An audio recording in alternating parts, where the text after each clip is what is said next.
پورے قرآن میں ایک عورت کا نام ہے مریم اور باقی کسی عورت کا نام نہیں. حالانکہ بہت عورتوں کا ذکر آیا ہے. جناب مریم کی امی کا ذکر آیا تو وہاں قرآن کہتا ہے عمران کی بیوی، نام نہیں لیتا، عمران کی بیوی. اس کے بعد زلیخا کا ذکر آیا تو کہا مصر کی عورتیں. زلیخا اور اس کی سہیلیوں کا ذکر ہے. دیکھیں قرآن نام نہیں لیتا. پھر جب کسی عورت کا نام نہیں لیا، اما عائشہ کا ذکر آیا سورہ نور میں، نام نہیں لیا. سورہ 5ویں پارے میں سورۃ النساء میں ذکر آیا، نام نہیں لیا. کہیں عورت کا نام نہیں ہے، صرف ایک عورت کا نام ہے جس کا نام مریم ہے. وہ کیوں آیا؟ وہ اس لیے آیا کہ لوگوں نے یہ مشہور کر دیا تھا کہ مریم اللہ کی بیوی کا نام ہے. تو اللہ نے قرآن میں اس کا نام لے کر بتا دیا اگر بیوی ہوتی تو میں ازراہ ادب اس کا نام نہیں لیتا. اگر بیوی ہوتی تو ازراہ ادب میں اس کا نام نہیں لیتا. نام اس لیے لے رہا ہوں کہ وہ میری بیوی نہیں ہے اور اللہ ماں باپ سے، اولاد سے، بیوی بچوں سے پاک ہے. جو مذہب عورت کا نام لینے کا ادب سکھائے کہ نام نہ لو، بچوں کی امی کہو یا کوئی اور القابات دو ان کو، وہ مذہب کتنے حسن سلوک کی تعلیم دیتا ہوگا.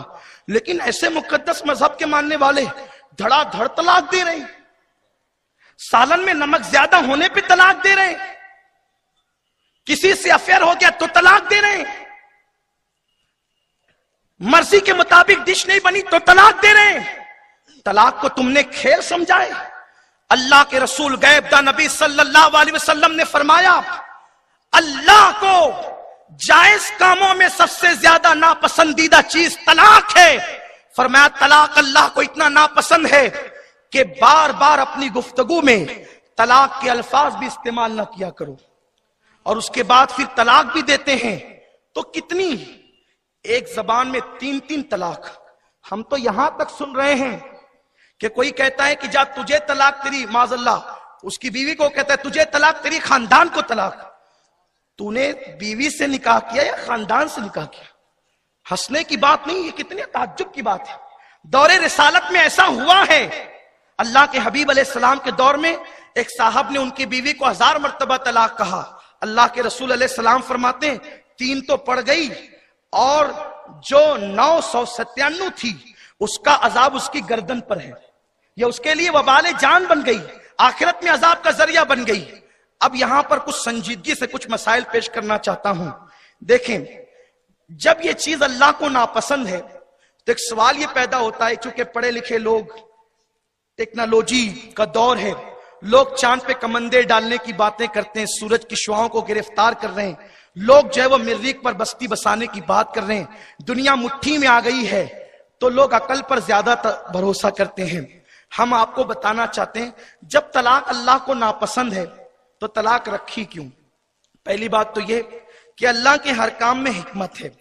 پہلی بات، جب دو مرد عورتوں کا نکاح ہو جائے تو کوئی ضروری نہیں ہوتا کہ دونوں ایک دوسرے کو پسند کریں یا دونوں کی جم بھی جائے یا دونوں محبت پیدا ہو تو سبحان اللہ. کبھی کبھی ایسا ہوتا ہے کہ دونوں میں جمتی نہیں یا کچھ مسائل پیدا ہوتے ہیں، شوہر میں کوئی عیب ہو، بیوی میں کوئی عیب ہو. جیسے مثال کے طور پر ایک شوہر ایسا عیبی ہو گیا کہ وہ اپنی بیوی کا وظیفہ زوجیت حقی ادا نہیں کر سکتا. یہ وظیفہ زوجیت تھوڑا سا بھاری ہو رہا ہوگا آپ کو، لیکن چونکہ یہاں بزرگ بھی ہیں، ہمارے سرپرست بھی ہیں، ہماری مائیں بہنیں بھی ہیں، تو ہم بہت حیا کے پردے میں بات کرنا چاہتے ہیں. جب بھی میں وظیفہ زوجیت کہوں گا تو آپ اس سے سمجھ جائیں گے کہ اس سے میاں بیوی کے تعلقات مراد ہیں.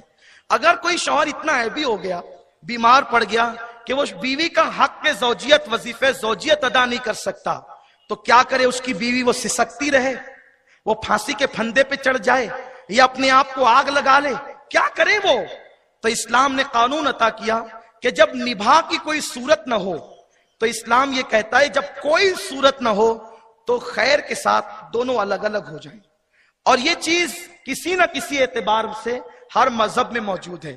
امریکہ نے بہت پہلے اسلامی طلاق کے قانون کا مذاق اڑایا، مغربی دنیا نے بھی مذاق اڑایا کہ نکاح کے بعد طلاق کیوں. لیکن جب انہوں نے دیکھا کہ اسلام میں جب میاں بیوی کی جمتی نہیں تو عورتیں پھانسی لینے کی بجائے، جلنے کی بجائے، کسی کے ساتھ بھاگنے کی بجائے وہ خیر کے ساتھ اپنے ماں باپ کے گھر لوٹ آتی ہے۔ اس حکمت کے تحت طلاق کا قانون رکھا گیا کہ جو دو لوگ دوست ہو جائیں، میاں بیوی ہو جائیں، پیار محبت لازمی نہیں ہے، اکثر 95% محبتیں پیدا ہوتی ہے، 5% اگر ایسا ہو کہ محبت پیدا نہ ہو تو دونوں الگ ہو۔ نہیں دیکھتے آپ، آئے دن لکھا ہوا ہے اخبار میں، کسی کو پھانسی دے دی گئی، جہیز کم ملنے کی بنیاد پہ بہو کو جلا دیا گیا، یہ ساری چیزیں ہیں۔ تو جلایا کیوں گیا؟ کہ اس سے چھٹکارے کے لیے اب کوئی قانون نہیں ان کے پاس، اس لیے جلا رہے ہیں۔ بیوی بہو کو کاٹ ڈالا گیا اس لیے کہ ان کے چھٹکارے کے لیے کوئی قانون نہیں ہے۔ اسلام کہتا ہے اتنا بڑا ظلم مت کرو، اگر لائے ہو نہیں نپٹی خیر کے ساتھ طلاق دے دو۔